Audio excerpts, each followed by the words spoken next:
biyyoolessa Oromiyaa. Yooyyaa dhaggeeffattootaaf daawwattoon raadiyoo irratti biyyoolessa Oromiyaa jaalatamoo nagaan keen kabajaaf jaalalaa bakka jirtan cufaatti isanaa dhaqqabu. Injifannoo gootichi waraana bilisummaa Oromoo zoonii lixaa fulban 14 bar 2021 godina Wallagga Ba'aa Aanaa Saasiggaa bulchiinsa magaalaa Bareedaa keessa galmaa isan daawwachiisa hasan waliin turan galma Oromooti.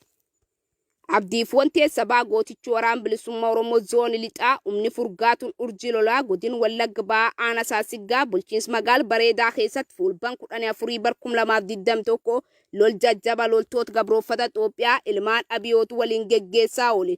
Loltoota gabrooffata Itoophiyaa hedduusii du'aaf madoon adabee kilaashii akaama 28 konkolaataa paatroolii 2 diishqa tokko boojee galii qabsoo bilisummaa Oromootiif oolchuu sagantaa heenka darbe keessa gabaasuun kenni yaadatama.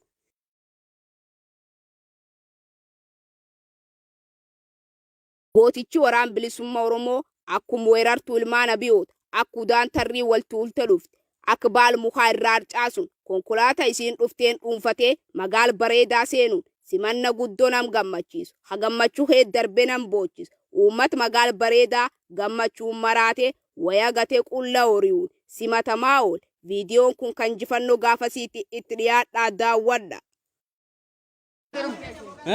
Daanni magaalaa kan jedhamu sagale. Waraana keenya. Waraana keenya la. Daanni magaalaa kan jedhamu.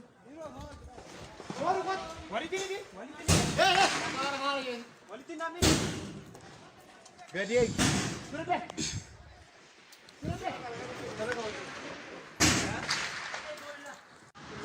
Hindi dayan ko. Hindi.